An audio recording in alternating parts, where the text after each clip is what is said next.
ఈరోజు ఫస్ట్ మనం ముందుగా చెక్ బాక్స్ గురించి తెలుసుకున్నాము. చెక్ బాక్స్ ఎలా వర్క్ చేయొచ్చు అనేది తెలుసుకున్నాము. తర్వాత వచ్చి చెక్ బాక్స్ లిస్ట్ అనే కంట్రోల్ ఉంటుంది, దాని మీద కూడా ఒక ఎగ్జాంపుల్ చేద్దాం. సో దానికోసం నేను ఏం చేస్తున్నా అంటే ఒక న్యూ ఫైల్ ఒకటి యాడ్ చేస్తున్నాను, యాడ్ వెబ్ ఫామ్. దీని పేరు వచ్చి నేను చెక్ బాక్స్ ఎగ్జాంపుల్ అని, చెక్ బాక్స్ _example.aspx. సో దీనికి యాస్టేజ్గా నేను ఏం చేస్తున్నా అంటే ప్రీవియస్ డిజైన్ పెడుతున్నాను. మీకు ఇదంతా మీరు అంటే దీని మీద అంత శ్రద్ధ పెట్టవలసిన అవసరం లేదు, జస్ట్ ఓన్లీ ఆ థీమ్ని ఇక్కడ నేను ఇంటిగ్రేట్ చేస్తున్నాను.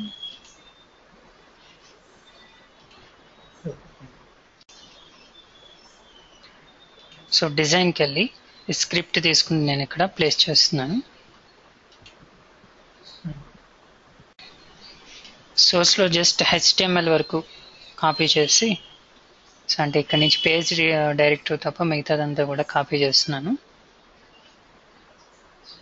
ఇది మీకు నేను ఈమెయిల్ పెడతా అండి, ఈమెయిల్ మీరు యాస్టేజ్గా ప్రాక్టీస్ చేయడానికి ట్రై చేయండి. ఒకవేళ రాకపోయినా సరే దీంతో టైం వేస్ట్ చేయకుండా మీరు నార్మల్ పేజెస్లో చేసేసుకోండి. చెక్ బాక్స్ కింద చేంజ్ చేస్తున్నాను, చెక్ బాక్స్ ఎగ్జాంపుల్. అయితే చెక్ బాక్స్కి రేడియో బటన్కి మెయిన్ డిఫరెన్స్ ఏంటంటే, రేడియో బటన్లో మనం మల్టిపుల్ ఆప్షన్స్ ఉన్నప్పుడు ఒకటి మాత్రమే సెలెక్ట్ చేసుకోగలమండి. వేరే చెక్ బాక్స్ వచ్చేటప్పటికి నెంబర్ ఆఫ్ ఆప్షన్స్ అన్నమాట. అంటే అక్కడ ఉన్నటువంటి వాటిలో ఒక గ్రూప్లో మీకు కావాల్సినటువంటి మీరు సెలెక్ట్ చేసుకోవచ్చు. బెస్ట్ ఎగ్జాంపుల్ ఏంటంటే, suppose select your hobbies, select your skills, ఈ విధంగా మన ఆప్షన్స్ ఇచ్చినట్లయితే అక్కడ మల్టిపుల్ అన్నది యూజర్ సెలెక్ట్ చేసుకోవచ్చు. సో నేను సేమ్ ప్రీవియస్ మనం ఏదైతే డిజైన్ ఉందో ఆ డిజైన్లో జెండర్ స్టేటస్, మ్యారిటల్ స్టేటస్ తర్వాత జస్ట్ ఏం చేస్తున్నా అంటే వేరే రో తీసుకుని ఆ రోలో నేను ఒక చెక్ బాక్స్ని యాడ్ చేస్తాను. సో ఫస్ట్ మనం ఏంటంటే చెక్ బాక్స్తో ఎలా వర్క్ చేయాలనేది చూద్దాం. సో సింపుల్గా రేడియో బటన్ ఎలా అయితే క్రియేట్ చేసామో అదేవిధంగా మనం చెక్ బాక్స్ని కూడా క్రియేట్ చేయొచ్చు. ASP check box. దీని తర్వాత మ్యాండేటరీగా ఇవ్వాల్సింది ID = control name CHK list అని ఇస్తున్నాం. ఓకే, లేదు అంటే C లాంగ్వేజ్ అని ఇస్తాం, CHK C. Then run it = server. So దీనికి టెక్స్ట్ కావాలి కదా, సో టెక్స్ట్ వచ్చేటప్పటికి C అని ఇస్తున్నాం. ఇది ఒక radio button, sorry check box. ఇదే విధంగా నేను వేరే చెక్ బాక్స్ కూడా తీసుకుంటున్నాను. సో దీనికి వచ్చేటప్పటికి టెస్ట్ C++ అని పెడుతున్నాను. కంట్రోల్ నేమ్ వచ్చేటప్పటికి CHK CPP అని పెడుతున్నాను. నా ఇక్కడ మ్యారిటల్ స్టేటస్ ప్లేస్లో సెలెక్ట్ స్కిల్స్ అని చెప్పేసి పెడుతున్నాను. సో ఒకసారి రన్ చేయండి. రన్ చేసే ముందు మనం ఒకసారి దీని ప్రాపర్టీస్ చూద్దాం. So properties, check box properties ఎలా ఉంటాయి. సో ఒకసారి డిజైన్కి వెళ్తున్నాను. సో నౌ డిజైన్లో మీరు ఏం చేస్తారంటే చెక్ బాక్స్ ఆల్రెడీ సెలెక్ట్ చేసి ఉంది, దానిపైన క్లిక్ చేసి ప్రాపర్టీస్కి వెళ్ళినట్లయితే సేమ్ రేడియో బటన్కి మనకి ఏ అయితే ప్రాపర్టీస్ ఉన్నాయో అవే ఉంటాయండి, ఇక్కడ ఎక్స్ట్రా ఏమి ఉండవు. సో ప్రతిదానికి మనం చెప్పుకున్నాం ఆల్రెడీ, బటన్ ఫ్యామిలీకి మాత్రమే ఆటో పోస్ట్ బ్యాక్ అన్నది ఉండదు, ఎందుకంటే బై డిఫాల్ట్ అది ట్రూ ఉంటుంది. ఇంకా మిగతా అన్ని కంట్రోల్కి కూడా ఈ ఆటో పోస్ట్ బ్యాక్ ఉంటుంది. ఆటో పోస్ట్ బ్యాక్ అంటే నథింగ్ బట్ మనం ఎప్పుడైతే సర్వర్కి ఒక రిక్వెస్ట్ పెట్టాలనుకుంటున్నామో, అంటే ఈ కంట్రోల్ ద్వారా మీరు రిక్వెస్ట్ పెట్టాలనుకుంటే దీన్ని ట్రూ పెట్టాలన్నమాట, లేదు అంటే లేదు. ఇంక ఈ ఆప్షన్స్ అన్నీ మీకు తెలిసినవే. సో ఇక్కడ కామన్ రేడియో బటన్లోనూ మనకి ఇక్కడ మెయిన్ ఇంపార్టెంట్ చూసినట్లయితే చెక్డ్ అనే ప్రాపర్టీ ఉంటుంది. సో ఎవరైనా కంట్రోల్ మీరు ఇక్కడ చెక్ చేసినట్లయితే, అంటే ఇప్పుడు సపోజ్ నేను ట్రూ పెట్టాను అనుకోండి, ఆటోమేటిక్గా ఇక్కడ చెక్ వస్తుంది చూడండి చెక్ బాక్స్కి. సేమ్ రేడియో బటన్ లాగానే విండోస్లో ఎలా చేస్తామో ఇక్కడ కూడా అంతే అండి, ప్రాబ్లమ్ డిఫరెన్స్ ఏమీ ఉండదు. తర్వాత వచ్చేటప్పటికి చెక్ బాక్స్లో ఉన్నటువంటి డిఫాల్ట్ ఈవెంట్ వచ్చేటప్పటికి సేమ్ రేడియో బటన్ లాగానే సెలెక్ట్ ఇండెక్స్ చేంజ్డ్ అని ఉంటుంది, సారీ దీనికి చెక్డ్ చేంజ్డ్ అని ఉంటుంది, చెక్ బాక్స్కి చెక్డ్ చేంజ్డ్ అని చెప్పేసి ఉంటుంది. అయితే ఒకసారి దీన్ని రన్ చేస్తున్నాను, so that you will see the main difference between the radio button and check box. So ఒకసారి రన్ చేస్తున్నా దీన్ని. మీరు ఇక్కడ చూసినట్లయితే రేడియో బటన్ ఆల్రెడీ మనం నిన్న ఎగ్జాంపుల్లో చూడడం జరిగింది. సో రేడియో బటన్ మనం ఒకటి మాత్రమే సెలెక్ట్ చేసుకోగలము 2 ఆప్షన్స్లో. బట్ ఇక్కడ మనకి స్కిల్స్లో 2 ఆప్షన్స్ ఉంటే మీరు కావాలంటే ఒకటి సెలెక్ట్ చేసుకోవచ్చు, లేకపోతే 2 సెలెక్ట్ చేసుకోవచ్చు. ఓకేనా, that is the main difference. ఇంకా తర్వాత వచ్చేటప్పటికి నిన్న మనం ఎలా అయితే ట్రాప్ చేసామో అదే విధంగా ఇక్కడ కోడింగ్ కూడా రాయవలసి వస్తుంది. అంటే సిని చెక్ చేయాలి, C++ని కూడా చెక్ చేయాలి. సో దాన్ని ఎలా అనేది మనం ఒకసారి చూద్దాం. జస్ట్ ఒకసారి నేను కోడింగ్ వెళ్తున్నాను, స్టాప్ చేసేయండి. నౌ కోడింగ్ వచ్చేటప్పటికి సేమ్ యాజ్ ఇట్ ఈస్గా మనం బటన్ ఈవెంట్లోనే రాస్తున్నాం. సో ఒకసారి దీని డిజైన్కి వెళ్ళి వ్యూ డిజైన్ సబ్మిట్ బటన్ని డబుల్ క్లిక్ చేస్తే మనం కోడింగ్కి వస్తాం. ఇప్పుడు ఏం చేయాలండి, మనకి 2 కంట్రోల్స్ ఉన్నాయి, C అండ్ C++. సో రెండింటిని చెక్ చేసే ఛాన్స్ ఉంది, కాబట్టి మనం రెండింటిని కూడా చెక్ చేయాలి. దానికోసం నేను ఏం చేస్తున్నాను అంటే ఒక వేరియబుల్ తీసుకుంటున్నాను. సో కోడింగ్ అనేది కొంచెం ఈజీ అవడం కోసం స్ట్రింగ్ స్కిల్స్ అని చెప్పేసి తీసుకుంటున్నాను. Skills equal to right. ఇప్పుడు ఇక్కడ ఏం చేస్తా అంటే ఇఫ్ కండిషన్ రాసి నేను చెక్ చేస్తా. chk c.check ఇది చెక్ చేసినట్లయితే, సో చెక్ చేసినట్లయితే నేను ఏం చేస్తున్నా అంటే అండి స్కిల్స్లో skills plus equal to operator వాడుతున్నాను నేను ఇక్కడ. అంటే ఉన్న వాల్యూని రీప్లేస్ చేయకుండా ఉన్నదానికి యాడ్ చేస్తున్నాను అనమాట. Very simple logic. మీరు skills equal to check c.text అని రాశారు అనుకోండి, ఏమవుతుంది, స్కిల్స్లో ఏదైనా వాల్యూ ఉంటే, అఫ్ కోర్స్ ఇక్కడ ఏమీ లేదు, బట్ ఏదైనా వాల్యూ ఉన్న అది ఏమైపోతుందంటే రీప్లేస్ అయిపోతుంది. కానీ ఇక్కడ మనకి రీప్లేస్ కాకూడదండి, ఎందుకంటే 2 ఆప్షన్స్ చెక్ చేసే ఛాన్స్ ఉంది. అతను C సెలెక్ట్ చేస్తాడు, C++ సెలెక్ట్ చేస్తాడు. సపోజ్ మీరు రీప్లేస్ చేశారనుకోండి, కోడ్ ఎలా రాస్తారు, మళ్ళీ ఇక్కడ ఇఫ్ అని చెప్పేసి chk cpp.checked అని రాస్తారు. ఇక్కడ కూడా పైన రాసినట్టుగానే మనం skills equal to chk cpp.text అని రాశాను. సపోజ్ యూజర్ మీకు ఏదో ఒకటే సెలెక్ట్ చేస్తే ప్రాబ్లం రాదు, కానీ 2 సెలెక్ట్ చేసినప్పుడు మీకు రాంగ్ అవుట్పుట్ వస్తుంది ఈ సిచ్యువేషన్లో. ఎందుకంటే ఫస్ట్ చెక్ చేసినప్పుడు స్కిల్స్ ఈక్వల్ టు C పెడుతున్నారు, నో ఇష్యూ. రెండో చెక్ చేసినప్పుడు ఏం చేస్తున్నారు, స్కిల్స్లో ఆల్రెడీ C ఉంటుంది, దాన్ని మీరు C++ చేత రీప్లేస్ చేసేస్తున్నారు. ఆ ప్రాబ్లం రాకుండా ఉండడం కోసం ఇక్కడ ఏం చేస్తామంటే plus equal to short hand assignments అని మనం ఆపరేటర్స్ చెప్పుకున్నప్పుడు దీన్ని చెప్పుకోవడం జరిగింది. ఏమవుతుంది, ఉన్న వాల్యూకి ఇది యాడ్ చేస్తుందండి. అంటే స్కిల్స్లో C ఉంది, సపోజ్ ఆ Cకి లేదు సమ్ ఎంటీ ఉంది, ఎంటీకి ఇది C కలుపుతుంది. సో అదేవిధంగా ఇక్కడ సపోజ్ ఇక్కడ కూడా ప్లస్ ఈక్వల్ టు, అంటే ఆల్రెడీ C ఉంది, ఆ C తర్వాత ఏం చేస్తుందంటే అది C++ని యాడ్ చేస్తుంది.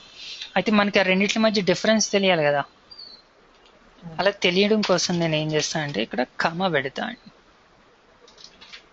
ఓకేనా, సో తెలియడం కోసం నేను అంటే ఆ రెండింటి మధ్య, అంటే 2 సెలెక్ట్ చేసుకుంటే ఎలా వస్తుంది మనకి C, C++ అని వస్తుంది.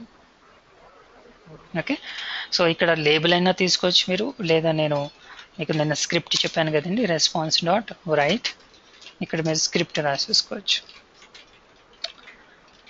లేబుల్ తీసుకుని లేబుల్లో చూపిస్తే ఇంకొంచెం నీట్గా ఉంటుంది. సో అలర్ట్, ఇక్కడ నేను ఏం చూపించాలనుకుంటున్నానంటే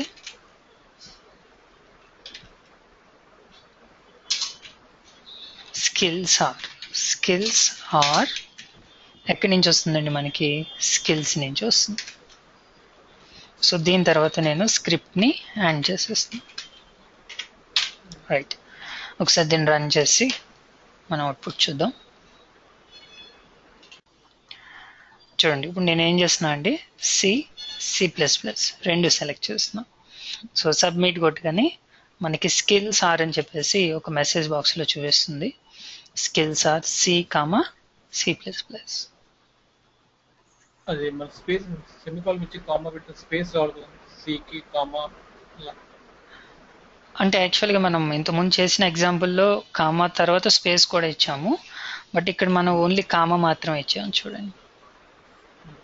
మీ స్పేస్ ఇస్తే స్పేస్ కూడా వస్తుంది. అర్థమైంది కదా? సరే, ఇక్కడ కూడా మనకి సేమ్ అండి. ఎలా రేడియో బటన్లో ఎలా అయితే రేడియో బటన్ లిస్ట్ ఉందో అదే విధంగా మనకి చెక్ బాక్స్ లిస్ట్ అని కూడా ఉంటుంది. అంటే ఎందుకు అంటే ఇప్పుడు సపోజ్ సేమ్ ఇక్కడ మల్టిపుల్ చెక్ బాక్సెస్ ఉన్నాయి అనుకోండి, మీరు ప్రతి దాన్ని ట్రాప్ చేయాలంటే అది మీకు కొంచెం ప్రాబ్లమాటిక్గా ఉంటుంది. సో దీనికోసం ఏం చేస్తామంటే ఇక్కడ చెక్ బాక్స్ లిస్ట్ అని చెప్పేసి వేరే కంట్రోల్ ఉంటుంది. ఆ కంట్రోల్ తోటి మనం ఒకసారి చూద్దాం. సో దీని కిందనే వేరే పేజ్ తీసుకుంటలేదు నేను, జస్ట్ దాని కిందనే చెక్ బాక్స్ లిస్ట్ని తీసుకుంటున్నా. రైట్, ఇక్కడ మనకి రేడియో బటన్ లిస్ట్ ఆల్రెడీ మనం క్రియేట్ చేసింది ఉంది కదండి, సేమ్ దానిలాగానే నేను చెక్ బాక్స్ లిస్ట్ కూడా తీసుకుంటున్నాను. ఈ రెండు తీసేసి ఇక్కడ సెలెక్ట్ హాబీస్ అని పెడుతున్నాం. సెలెక్ట్ హాబీస్ ఈ ప్లేస్లో ఇప్పుడు ASP check box list ID equal to CHK list, then run it equal to serve. ఇవైతే compulsory mandatory. So now already మనం రేడియో బటన్లో చెప్పుకున్నాం, ఈ లిస్ట్ కంట్రోల్స్ అన్నీ కూడా కలెక్షన్ ఆఫ్ లిస్ట్ ఐటమ్స్. ఇందులో మీరు ఇవ్వాల్సిన ఆప్షన్స్ అన్నీ కూడా ఎలా ఇవ్వాలండి? ASP list item. సో అవునండి, లిస్ట్ ఐటమ్. ఈ ప్రాపర్టీస్ ఇవన్నీ కూడా మనం చూడడం జరిగింది. నేను డైరెక్ట్గా ఇచ్చేస్తున్నాను ఏఎస్పి లిస్ట్ ఐటమ్. ఇక్కడ ఏమి ఇస్తున్నా అంటే 1, తర్వాత ఏఎస్పి లిస్ట్ ఐటమ్, తర్వాత వచ్చేటప్పటికి 2. So ASP list item 3. Same మనకి ఎక్కడైనా సరే, ఎక్కడైతే ఈ లిస్ట్ ఐటమ్ అని మనం చెప్పుకుంటున్నామో కంపల్సరీగా మనం ఇంతకుముందు ఎగ్జాంపుల్లో చెప్పిన ప్రాపర్టీస్ మీకు ఇక్కడ అప్లికేబుల్ అయిపోతాయి. ఫర్ ఎగ్జాంపుల్ బై డిఫాల్ట్ ఈ 1 అన్నది చెక్ చేసేసి ఉండాలండి. ఏం చేస్తాను నేను? Selected equal to true. అప్పుడు మీరు రన్ చేసినప్పుడు బై డిఫాల్ట్గా అది ఏమై ఉంటుందంటే చెక్ చేసి ఉంటుంది. ఒకసారి చూడండి. సో అదే విధంగా మీరు ప్రాపర్టీస్ని ఇక్కడ మీ రిక్వైర్మెంట్ని బట్టి వాడుకోవచ్చు. ఎనీవే ఒకసారి నేను రన్ చేస్తున్నాను, ఒకసారి చూడండి. So this one by default ఇది చూడండి చెక్ చేసేస్తుంది. అంటే మీరు రన్ టైంలో కనుక అంటే ఒక్కొక్కసారి మనం బ్యాక్ ఎండ్ నుంచి వాల్యూస్ తీసుకుని ఇక్కడ మళ్ళీ ఏదైతే సెలెక్ట్ అయి ఉందో దాన్ని అపెండ్ చేయవలసి వస్తుంది. ఫర్ ఎగ్జాంపుల్ నేను మన ప్రొఫైల్లో చెప్పుకున్నాం కదండి, నేను ప్రొఫైల్ ఫిల్ చేసేటప్పుడు నా హాబీస్ సంథింగ్ అని సెలెక్ట్ చేసుకుంటాను. మళ్ళీ నేను ఎడిట్ చేసుకోవాలన్నప్పుడు నేను ఏదైతే ఇచ్చున్నానో అవి హైలైట్ చేయాలి. అలా హైలైట్ చేయాలనుకున్నప్పుడు మనకి ఆ సెలెక్టెడ్ ప్రాపర్టీ అన్నది ఉపయోగపడుతుంది. ఎనీవే ఇప్పుడు యూజర్ ఏం చేస్తాడు? వీటిలోంచి ఏమన్నా సెలెక్ట్ చేసుకుంటాడు. వీటిని మనం ట్రాప్ చేయాలి. వీటిని ట్రాప్ చేయాలంటే రేడియో బటన్ లిస్ట్ తోటి యూజర్ ఒకటే సెలెక్ట్ చేసుకుంటాడు కాబట్టి మనకి ఎటువంటి ప్రాబ్లం లేదండి. డైరెక్ట్గా సెలెక్టెడ్ ఐటమ్ అని చెప్పేసి తీసేసుకున్నాం. ఇక్కడ మీరు సెలెక్టెడ్ ఐటమ్ అని అలా తీసేసుకున్నప్పుడు ఏమవుతుందంటే ఫస్ట్ ఏదైతే అంటే మీరు ఈ మూడిట్లో ఏది ఫస్ట్ సెలెక్టెడ్ అయి ఉంది? 1 ఉంది కాబట్టి అదే వేస్తుంది అన్నమాట. సో ఇక్కడ ఉన్నటువంటి వాల్యూస్ అన్నిటిని మీరు ట్రాప్ చేయాలి అనుకుంటే మనం కోడ్ అనేది కొంచెం ఇంప్లిమెంట్ చేయాలి. అది ఎలా అన్నది చూద్దాం. సో అంతకుముందు మీరు ఇక్కడ అబ్జర్వ్ చేసినట్లయితే ఇవి అన్ని వెర్టికల్గా ఉన్నాయి కదండి.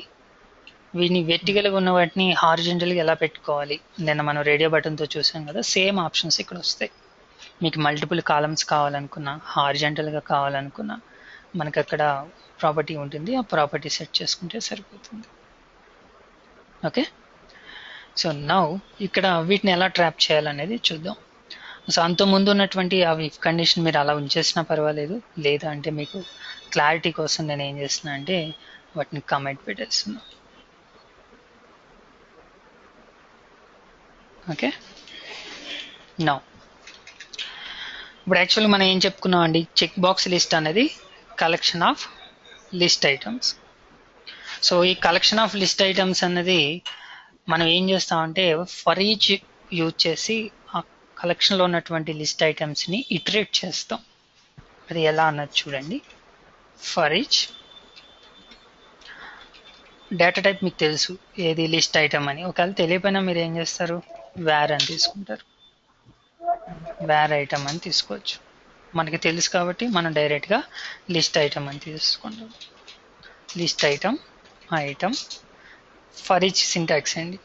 Data type variable, next in keyword, తర్వాత కలెక్షన్ మనం ఎక్కడి నుంచి అయితే దాన్ని వాల్యూస్ దేంట్లో అయితే ఇటరేట్ చేయాలో అవి ఇస్తాం. అవి ఎక్కడండి? Control name, what is control name? CHK list dot so దీన్ని నేను ఇప్పుడు ఇటరేట్ చేస్తున్నా. అంటే ఇటరేట్ చేయడం అంటే నథింగ్ బట్ ఇక్కడ మనకి డిజైన్ టైంలో ఉన్నాయి చూడండి 1 2 3 అని చెప్పేసి, వీటిని అంటే ఫస్ట్ ఇటరేషన్లో 1 ఈ లిస్ట్ ఐటమ్ని ట్రాప్ చేస్తున్నాం. ఇలా స్టార్టింగ్ నుంచి ఎండింగ్ వరకు చేస్తాం. నా ఇక్కడ నేను ఏం చేస్తున్నా అంటే నాకు ఫస్ట్ది వచ్చింది అంటే నథింగ్ బట్ ఐటమ్ అన్నది ఏంటంటే ఒక లిస్ట్ ఐటమ్. ఇప్పుడు నేను ఏం చేయాలి? దాన్ని చెక్ చేస్తున్నట్లయితే ట్రాప్ చేయాలి, లేకపోతే వదిలేయాలి. దానికోసం నేను ఏం చేస్తున్నానంటే ఐటమ్. అయితే మనం లిస్ట్ ఐటమ్కి ఒక ప్రాపర్టీ ఉందని చెప్పుకున్నాం. ఏంటండి అది? సెలెక్టెడ్. ఈ సెలెక్టెడ్ ట్రూ ఉన్నట్లయితే యూజర్ దాన్ని సెలెక్ట్ చేసినట్లు. కాబట్టి అదే ఇక్కడ రాస్తున్నాను నేను, ఐటమ్ డాట్ సెలెక్టెడ్. ఇదేమిస్తుంది మనకి? ట్రూ ఆర్ ఫాల్స్ ఇస్తుంది. మీరు ఒకసారి చూడండి, ఇక్కడ మీకు రిటర్న్ టైప్ కూడా చూపిస్తుంది. అండ్ యూ టైప్ సెలెక్టెడ్, ఇక్కడ చూడండి మౌస్ ఓవర్ పెడితే రిటర్న్ టైప్ వచ్చి బూలియన్. బూలియన్ అంటే ట్రూ కానీ ఫాల్స్ కానీ ఇస్తుంది. అయితే ట్రూ ఇస్తే మనకి అది చెక్ చేసినట్టు అర్థం. కాబట్టి ఏం చేస్తున్నాను నేను? Skills plus equal to item dot, అందులో ఉన్నటువంటి వాల్యూ ఎలా వస్తుంది మనకి? ఇప్పుడు టెక్స్ట్ కావాలండి, so go for text, right? So అంటే ఏదైతే యూజర్ సెలెక్ట్ చేసుకున్నాడో దాంట్లో ఉన్నటువంటి టెస్ట్ని మనం స్కిల్స్కి అపెండ్ చేస్తున్నాం. అలా అపెండ్ చేసేటప్పుడు మన డిఫరెన్స్ కోసం ఏం చేస్తామండి? లాస్ట్లో ఒక కామా పెడతాం. 1, 2, 3 అని వస్తుంది, 3 సెలెక్ట్ చేసుకున్నాం. అయితే 3 తర్వాత కూడా ఏమొస్తుందండి మనకి? ఒక కాలన్ వచ్చేస్తుంది. సో ఒకసారి రన్ చేద్దాం, మీకు ఐడియా వస్తుంది. సో నౌ అవుట్పుట్లో నేను ఏం చేస్తున్నాను? 1 3 రెండు సెలెక్ట్ చేసి సబ్మిట్ కొడుతున్నా. అయితే ఇక్కడ ఏమొస్తుంది? 1 తర్వాత కామా వచ్చింది, ఓకే. 3 తర్వాత కూడా ఏమొచ్చింది? కామా వచ్చింది. ఈ కామా అన్నది నాకు 3 తర్వాత కామా అన్నది తీసేయాలనుకుంటున్నా. అప్పుడు ఏం చేస్తానంటే మనకి స్ట్రింగ్ వేరియబుల్ తోటి ఉన్నటువంటి ఫంక్షన్స్ని ఇక్కడ నేను ఉపయోగిస్తా. ఎలా అంటే స్కిల్స్ ఈక్వల్ టు, అంటే మళ్ళీ వేరే వేరియబుల్ తీసుకునే బదులుగా అదే వేరియబుల్ని వాడుతున్నాం. Skills dot substring. ఇది మనం చాలా క్లారిటీగా చెప్పుకున్నాం ఆ వీడియోలో, ఒకసారి మీరు చూస్తే బాగుంటుంది. లేదు అంటే నేను ఇక్కడ మరి మీకు సింపుల్గా ఎక్స్ప్లెయిన్ చేస్తాను. ఇప్పుడు యాక్చువల్గా మనం సెలెక్ట్ చేసుకున్నప్పుడు ఎలా వస్తుందండి? 1, 3 అని వస్తుంది. సో ఇప్పుడు మొత్తం ఎన్ని క్యారెక్టర్స్ ఉన్నాయి? 5 6 7 8 9 10. సో 0 నుంచి స్టార్ట్ అవుతుంది మనకి ఇండెక్స్ వాల్యూ. సో 0 1 2 3 4 5 6 7 8 9. అంటే లెంత్ ఎంత అండి? 10. లాస్ట్ ఇండెక్స్ ఎంత? 9, రైట్? అవి గుర్తుపెట్టుకుని ఇప్పుడు సబ్ స్ట్రింగ్ అనే ఫంక్షన్ వాడతాం. ఈ సబ్ స్ట్రింగ్ ఏం చేస్తుంది మనకి? ఫస్ట్ స్టార్టింగ్ ఇండెక్స్ అడుగుతుంది, మనం ఎక్కడి నుంచి కాపీ చేయాలి? 0 1లో ఓ నుంచి సో 0 ఇండెక్స్. సో 0 ఇస్తున్నా, కామా. తర్వాత ఏమడుగుతుంది? లెంత్ అడుగుతుంది, ఎన్ని కాపీ చేయాలి? 3 వరకు, అంతే కదా. ఈ కామా అనవసరం మనకి. 3 వరకు. 3 ఇండెక్స్ వాల్యూ అండి ఎంతండి? 8. అంటే మొత్తం క్యారెక్టర్స్ ఎన్ని ఉంటాయి? 8 + 1 9 ఉంటాయి. ఎందుకంటే మనం ఇక్కడ ఇండెక్స్ 0తో స్టార్ట్ అవుతుంది కదా. మీరు ఇక్కడ వరకు క్యాలిక్యులేట్ చేసినట్లయితే కింద చూడండి, లేదా కింద ఎంటర్ చేస్తున్నాను చూడండి, 1 2 3 4 5 6 7 8 9. ఓకేనా? అంటే మనకి ఈ వరకు కావాలి. ఈ వరకు కావాలంటే ఎన్ని ఎలిమెంట్స్ కాపీ చేయాలి మనం? 9 ఎలిమెంట్స్ని కాపీ చేయాలి. సో అదే 9 నేను ఇక్కడ ఇస్తున్నాను, రైట్? సో ఒకసారి రన్ చేయండి. ఓకే, నౌ 1 3 సెలెక్ట్ చేసుకున్నాను.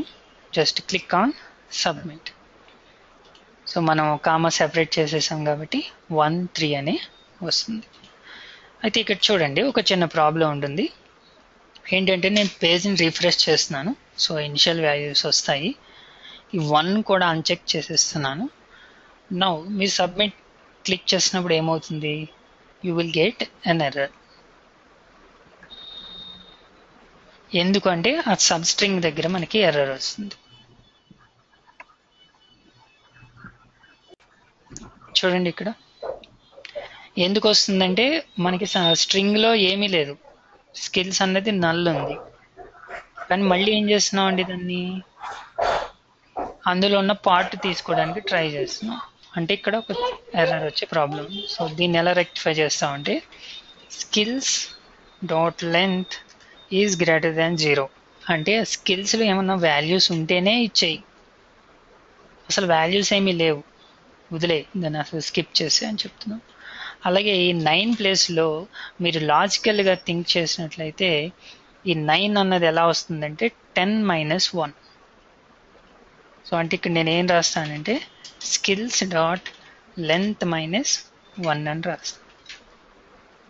సో ఇప్పుడు మీరు చెక్ చేయకపోయినా ఎర్రర్ రాదు, ఒకవేళ ఒకటే చెక్ చేసినా ప్రాబ్లం రాదు.